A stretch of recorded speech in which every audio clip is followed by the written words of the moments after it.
Hello, everyone. Good morning. My name is Pontius Pilate. I was the governor of the Judean province of the Roman Empire from 26 to 36 AD. Did a lot of things during those times, but I would imagine that most of you are here to hear about one particular incident that happened. But before we begin and get to that story, I'd like to tell you just a little bit about myself. Yes, I'm a proud Roman citizen. I love everything about Rome. I loved growing up in the city of Rome. So many things to do, really the capital of the world, the best place to be. I loved riding horses and got into that a lot. In fact, began my career with the Romans, in horses and equestrian. I had a very good friend, Sejanus. Sejanus was a great horseman as well, and we became fast friends. Well, Sejanus, as I'm sure many of you know, developed the Praetorian Guard. I mean, the foremost elite force, bodyguard, special forces unit that the world has ever seen. It became renowned. It still sets the standard today, I'm sure. In fact, it was so efficient and so brutal that the emperors began to use them as their personal bodyguards. And of course, my emperor, Tiberius, did the same. So because of that connection, Sejanus became very famous. He moved up the ranks very quickly. But fortunately, we still remain good friends. And he became very good friends with our Emperor Tiberius, and because of that, he put in a good word for me. See, I was ambitious. I wanted to move up in the ranks of the Roman Empire. I wanted to be a part of this great culture that I had admired so much. And so, because of Sejanus's, vouching for me, I got an appointment as the governor in the province of Judea, which is not the greatest appointment in the Roman Empire, but it's a place to start. In fact, Judea is kind of in this interesting little section of our empire where it's in the corner where there's a lot of traffic that goes in and out of it, a lot of trade comes through it, and it's not really much in and of itself, but it does kind of sit on the eastern edge of our empire, so I needed to keep an eye out for any forces that might come from the east, but it really was the kind of place that you just go through on your way to somewhere else. And that's certainly what I was hoping for, that this appointment would just be a transition for me to do even bigger and greater things in the Roman Empire. But I was there for 10 years in Jerusalem. Oh, Jerusalem, what a horrible city. Oh, by the gods, I hated that place. Those Jews were so strange with all of their customs and their rules and their rituals, and I don't even think they understood it all. And they were constantly fighting and bickering with one another, and Jerusalem could just be chaos, especially at the Passover time of year. Oh, how I longed to be at home in Rome, and how I longed to be in the hills of Italy once again. I did not understand these people. They irritated me to no end. I did not like their culture. Take their religion, for instance. They only have one God. Can you imagine? Only one? And they don't even have a statue or a picture of this God anywhere. How ridiculous is that? Well, I knew I needed to rectify that situation.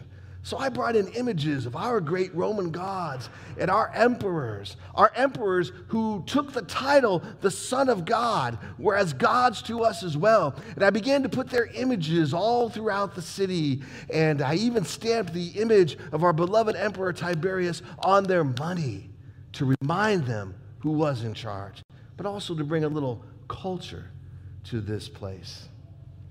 Now, you did have to keep an eye there, because there was a history of revolt and revolution. It was, I believe, a couple hundred years before I arrived that there was a revolt against Antiphonus of the Seleucid army. To be honest, the Greek Empire was not doing well at this point. It was fading, so not much of a victory, led by someone they called the Hammer. What a name.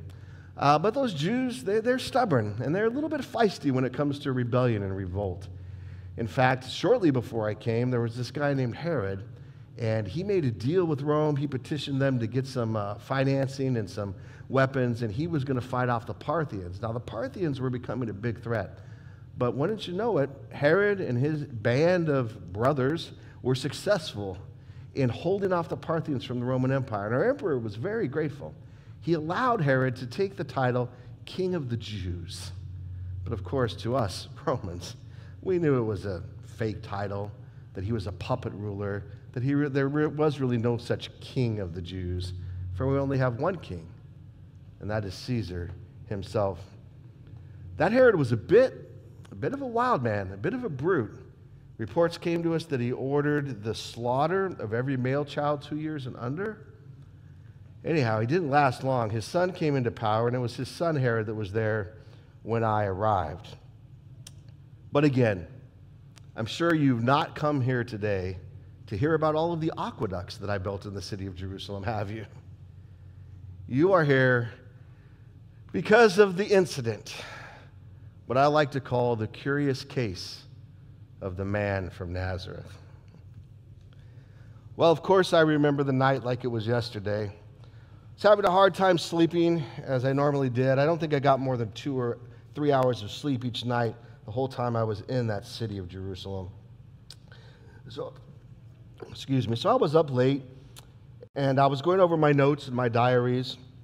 I wanted to make sure that everything was recorded correctly, because I knew that one day my name would be great. I knew that one day my name would stand alongside the great names of the Roman Empire. So it's while I was doing this that a knock came at the palace door, and my servants came in, and they said, "Governor, it is Caiaphas and the Jewish council. They brought a prisoner to you."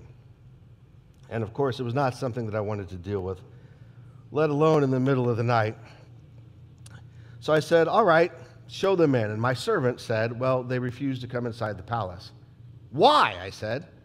"Well, they say, sir, that because it will make them unclean to eat the Passover meal." Oh, those Jews. Coming into my palace would make them unclean. I'm like, fine, I'll go out and talk to them. So I went out. I saw the council assembled there, maybe a few other people. They had brought this man as a prisoner. I said, "What do you accuse him of?" They said, "Well, if he wasn't a criminal, we wouldn't have brought him to you." They were very snarky, as you can tell. I said, "Listen, he's probably done something against your laws. You take him. Your people judge him." They're like, "We can't do that because this man deserves death." I'm like, "Okay, so we need you to do it." And again, I was not in any mood to have it at this moment. I said, "You know what? How about Herod? He's your king of the Jews. Take him to Herod, okay? Let him deal with it." And that was it. Or so I thought. A couple hours later, they're back. My servant comes in. "I'm sorry to bother you, sir, but the Jews are back. They've brought the criminal with them. Herod has sent him back to you." And I made a note. All right, pay back to Herod for what he's doing to me tonight. So I said, "Fine, I'll interview him, I'll interrogate him, but I'm not going to do it standing outside here in the middle of the night in the cold. So bring that man inside." So they brought him in. His name was Jesus of Nazareth. Of course, I knew who he was. He was accused of being the king of the Jews, which was Herod's title, so a bit of something there. So I began the interview. Let's see, case number 1833. Ah, yes, here we are. So as he stood before me, I said, "Are you the king of the Jews?" And he said, let's see here, the accused, "Is that your own idea, or did others tell you that?" Oh, the impudence of this one was on display from the beginning. I said, "Listen, Jesus, I know who you are. I have eyes and ears all over the city. There is nothing that happens in Jerusalem that I don't know about. In fact, it was quite an entrance you made on Sunday there, wasn't it? Riding a donkey, organizing a parade without a permit. Yeah, we saw. We watched you. We're keeping our eye on you. But I don't understand all of your symbolism, and I don't understand everything people were yelling at you, even though it looked like you might be trying to be a king. Am I a Jew? No, your people brought you here. They're the ones. So what are you accused of? Tell me what you have done." And then he answered, "My kingdom is not from this world. It originates from somewhere else. If that were not so, my servants would have fought back and prevented my arrest from coming here." And I thought to myself, oh, so you do have a kingdom, but it's from somewhere else. and your servants could be an army if you needed them to be. So I responded, you are a king then? And he looked at me and said, those are your words, not mine. He said, the reason I was born into this world is for this, that I testify to the truth, and everyone on the side of truth listens to me. This man brought to me in the middle of the night, accused of something in that obscure Jewish law that I'll probably never understand. But is he another person that's going to cause a revolt or a rebellion or an uprising or something that's going to be extremely dangerous and annoying for me to deal with? Can we just talk about the charges? And this guy wants to talk about the truth? The truth? What is he, some kind of philosopher? He sounds like more of one of our aged teachers sitting around in their togas, in the colonnade discussing the philosophies of life. There's nothing about him at this point that makes me think he's any kind of threat to me or the Roman Empire. But he wants to take this moment to start a conversation with me about truth. Truth is whatever the emperor says truth is. Truth is whatever I make it to be. What is truth? Well, I could find no basis to accuse this man of anything other than that he was annoying me with philosophy in the middle of the night. So I went back out to the Jewish council, tried to explain that situation to them. I said, look, I find no basis for any charges to be brought against this man from my point of view. I wish you would all just deal with this yourself, but I understand your situation. You brought him to me. Why don't we say I accepted him as a prisoner, it's Passover, and I could release him on the Passover pass that you guys have this time of year. So that way everybody's happy, right? You can tell the people, yes, he was arrested, but then we used the pass to let him free. It's not worth dealing with. That's the bottom line. And then they did something interesting. They spoke up and called for the release of Barabbas. And I thought, wait a minute, Barabbas? No, Barabbas is a serious criminal. Barabbas is a bad man. To release him could have some implications. He did lead a revolt. Of course, it wasn't successful. Our Roman forces quickly put it down. But he did pose a threat and a danger. He was convicted. I signed the order of his crucifixion. Let's see. Yes, I believe he was to be crucified that very same day, and they asked for Barabbas to be released. That was an interesting move. So, of course, I have to keep my word in that position. And I thought to myself, okay, if they don't want to just let Jesus go with a slap on the wrist, maybe they just need him to be roughed up a little bit. So I had my soldiers take him. They roughed him up, had a little fun with him. I could hear the sounds of them, mocking him, calling him the King of the Jews. They flogged him. They beat him up pretty bad. His face was all bruised. They put a crown of thorns on his head. They took a purple piece of cloth and put it on him like a robe and basically made a mockery of this king of the Jews. So hoping that would satisfy them, I said to the Jewish council, look, here's the man. Look at him. We beat him up, roughed him up. Look at him. Crown of thorns, a bloody purple robe. Does this guy look like a king to you? Is this guy really any threat? Can't we just let him go? And they started shouting, crucify him! Crucify him! I'm like, listen, why don't you take care of this yourself? I said, we can't. We don't have the authority to put anyone to death. And this man must die because he claims to be the Son of God. Boy, that's where everything changed. You ever had that moment? You ever had that moment when suddenly there's a spike of adrenaline in your system, where there's a bit of fear, where your senses go on alert? He claims to be the Son of God. That was a title reserved for the emperor of Rome. Only the emperor is the Son of God. the emperor made it clear that anyone that tries to take that title is claiming authority over Caesar. This is a very serious accusation. So I quickly went back inside. I said, Jesus, come here. And I really started interrogating him. What's going on here? Son of God? It's one thing to claim to be king of the Jews, but you're claiming to be the Son of God? Only Emperor Tiberius is the Son of God. Do you know what you're saying? Do you know that you're about to be killed on the spot if this is what you claim? Where do you come from? Who are you? What's going on here? And this time, the more I questioned him, he said nothing. He remained silent throughout the entire time, and I was getting frustrated, and I couldn't believe how he was just standing there. And finally, I said, hey, don't you realize that I have the power of life and death in my hands? I have the power to either free you right now or to kill you this very day. And then he looks at me, and I'll never forget that look. His face bruised, blood dripping down his temples. He opened his eyes wide and looked at me with a piercing gaze that I'll never forget. And his voice, the voice of this man that had just been beaten and mocked, was clear and strong.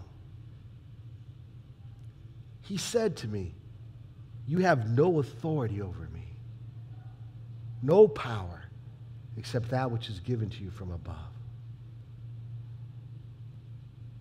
And at that moment, I began to feel that something different was going on here. I'm going to be honest with you. I'm a religious man, but not an overly religious man. I can name all the gods and goddesses of our great Roman religion. I believe that our emperor has divinity within him. I know there's another world. But when he said to me with that voice, you have no power over me except that what is given you from above, he said, in fact, those outside, they're twice as guilty as you are. I began to think, well, what am I dealing with here? Is this guy from somewhere else? His power comes from above, from the heavens? Is this guy a god?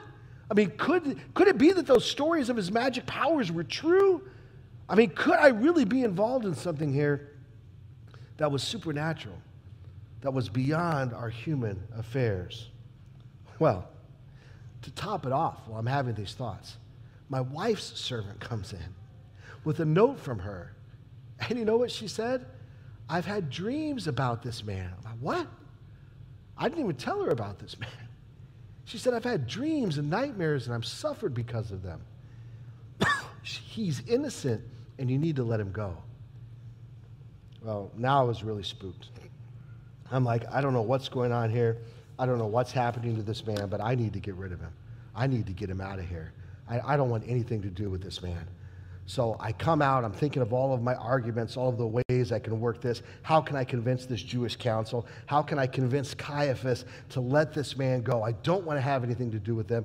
Listen, I don't want to mess with Mrs. Pilate if I don't get rid of this man. I'm telling you, I need to get this done. And I come out and I start debating them. I start trying to convince them. I start arguing with them. It gets louder and louder. They're yelling, crucify him, crucify him. He must die, he must die. And I'm like, listen, I can't do this. I don't want anything to do with it. Why can't you just handle this on their own? And the pressure is mounting, and I'm getting more and more annoyed, and the fear is rising within me. And then Caiaphas raises his hand, silences the crowd, steps forward and says, anyone who claims to be a king opposes Caesar. If you do not execute this man, you are no friend of Caesar. My friend Sejanus had just been killed. He was a close friend of Caesar. But accusations came against him. Reports were made. And they decided to accuse him and sentence him to death. When they designated him no friend of Caesar, his death sentence was assured. I was not about to die for this man. I was not about to lose my life on the account of this Jesus from Nazareth. No friend of Caesar? Well played, Caiaphas. Well played.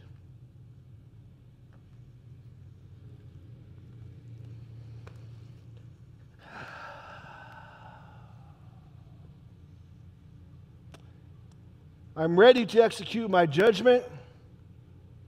I am sitting on the stone pavement, the symbol of authority in the Roman Empire. And as your governor, I present to you your king.